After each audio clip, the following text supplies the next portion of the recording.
صحابہ کرام رضوان کا عقیدہ کتنا شفاف عقیدہ ہے، اور ان کے ذریعے جو عقیدہ ہم تک پہنچا، رب ذوالجلال کا فضل ہے کہ اس میں آج 1% بھی کمی نہیں آئی۔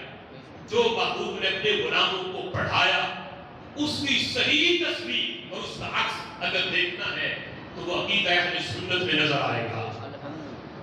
دوسری آیت پارہ نمبر 24 ہے، سورہ زمر ہے، آیت نمبر 38 ہے۔ خالق کائنات جل جلالہ محبوب علیہ الصلوۃ والسلام سے ارشاد فرماتا ہے، قل افرأیتم، محبوب آپ فرما دو کفار مکہ کو، اب یہ خطاب کفار مکہ سے ہے۔ افرأیتم، محبوب آپ انہیں فرماؤ کفار مکہ کو، افرأیتم، کہ کفار مکہ تم مجھے خبر دو کس چیز کی، ما تدعون من دون اللہ، ان کی خبر دو جن کو تم اللہ کے سوا پوچھتے ہو، ما تدعون من دون اللہ، جنہیں اے کفار مکہ اللہ کو چھوڑ کر اللہ کے مقابلے میں جنہیں تم پوچھتے ہو ان کی مجھے خبر دو۔ کیا خبر دو؟ اللہ فرماتا ہے محبوب ان سے پوچھو تو صحیح، مجھے چھوڑ کے میرے مقابلے میں جن کو پوچھ رہے ہیں محبوب ان سے پوچھو، ان ارادنی اللہ بضر هل هن کاشفات الضر، اگر میرا رب تمہیں نقصان پہنچانے کا ارادہ کرے تو کیا تمہارے یہ بت اس نقصان کو روک سکتے ہیں؟ اللہ ارادہ کر لے کہ اللہ نے تمہیں نقصان دینا ہے تو کیا یہ بت اس نقصان کو تم سے دور کر سکتے ہیں؟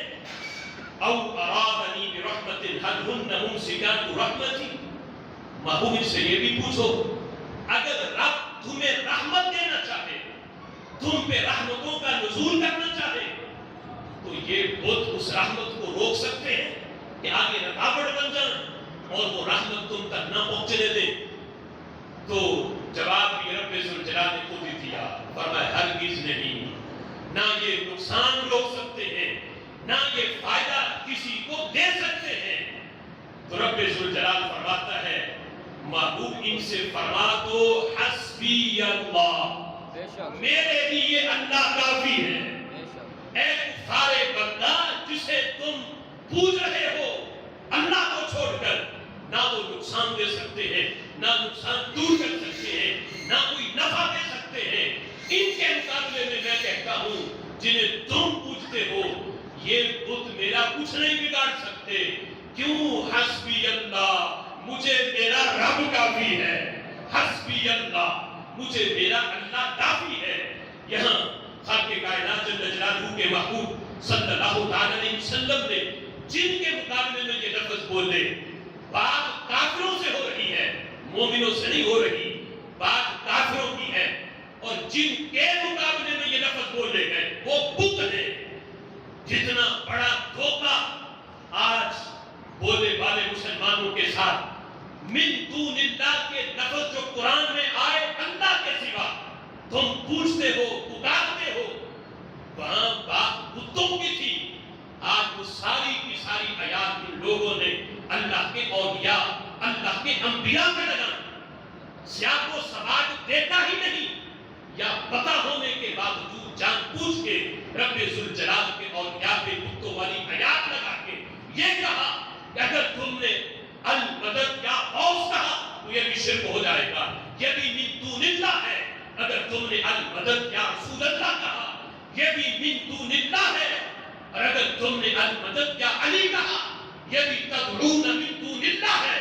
حالانکہ قرآن کہتا ہے اللہ کے بندوں کی مدد، یہ من دون اللہ کی مدد نہیں، یہ مدد بھی رب ذوالجلال کی ہے، یہ مدد بھی اللہ کی ہے۔ ہاں اگر تم اللہ کو چھوڑ کے اللہ کے دشمن کو اپنا مددگار بناتے ہو، بتوں کو مددگار بناتے ہو، یہ ہے تدعون من دون اللہ، جس کا ذکر قرآن کر رہا ہے۔ اور نبی پاک علیہ الصلوۃ والسلام نے جن کے مقابلے میں یہ لفظ بولے، یہاں واضح ہے خطاب نہ حضرت صدیق اکبر سے ہے، اس لیے کہ وہ نہیں پوچھتے تھے بتوں کو، نہ خطاب حضرت عمر سے ہے، نہ خطاب حضرت عثمان سے ہے، نہ علی سے ہے، نہ صحابہ سے ہے، کسی صحابی سے یہ خطاب نہیں، یہ خطاب ابو جہل سے ہے، یہ خطاب عتبہ سے ہے، یہ خطاب شیبہ سے ہے۔ اے بتوں کے پجاریوں سنو، میرے رب کو چھوڑ کے جنہیں تم پوج رہے ہو، نہ یہ نفع دے سکتے ہیں، نہ یہ نقصان کو تم سے روک سکتے ہیں۔ ان کا حوالہ دے کے ان کی محبت میں ہمارے مقابلے میں نہ نکلنا، اس لیے کہ ہم ان سے نہیں ڈرتے۔ کیوں؟ حسبی اللہ، ہمیں ہمارا رب کافی ہے۔ یہ ہے عید کا پس منظر جسے آج بدل کے رب ذوالجلال کے اولیاء پہ لگایا گیا۔ اب اس پس منظر کو سامنے رکھو کہ آج جتنی بھی آیات ہیں قرآن میں، اگر کوئی کہے کہ دیکھو تدعون من دون اللہ کے لفظ اگر داتا صاحب پہ لگا، اگر خواجہ صاحب پہ لگا، تو اسے فوراً پکڑو اور اسے کہو اس آیت کا پہلا حصہ پڑھو، اس آیت کا اگلا حصہ پڑھو، تو تمہیں پتا چلے گا یہاں بات اللہ کے پیاروں کی نہیں ہو رہی، اللہ کے دشمنوں کی ہو رہی ہے۔ یہاں بات اللہ کے دشمنوں کی ہے۔ اللہ کے پیاروں سے مدد مانگنا یہ تو خود قرآن کا مضمون ہے اور قرآن کا سبق ہے۔ اللہ کا نبی اللہ کے ولی سے مدد مانگے۔ سورہ نمل میں ملکہ بلقیس کا تخت کون لائے گا؟ حالانکہ وہ مدد بھی بظاہر ان کے رب سے نہیں مانگی جا رہی تھی، اللہ کے ولی سے مانگی جا رہی تھی۔ اگر یہ مدد من دون اللہ ہوتی تو اللہ کا نبی ہرگز یہ مدد نہ مانگتا۔ مدد مانگنے والے کا عقیدہ یہ ہے میں مدد اس سے مانگ رہا ہوں، میرا عقیدہ ہے رب کے اذن کے بغیر کوئی پتا بھی نہیں ہلا سکتا۔ لیکن اللہ کی دی ہوئی توفیق سے اللہ کے بندے بھی مشکل کشا بن جاتے ہیں۔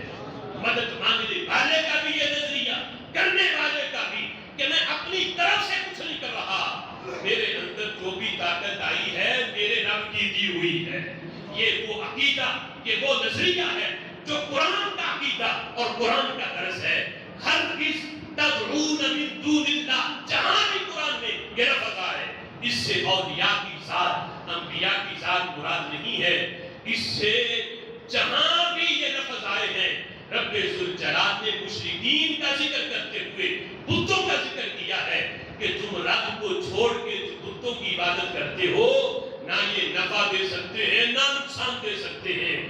باقی رب کے بندے رب کی دی ہوئی توفیق سے مددگار بھی ہوتے ہیں، مشکل کشا بھی ہوتے ہیں۔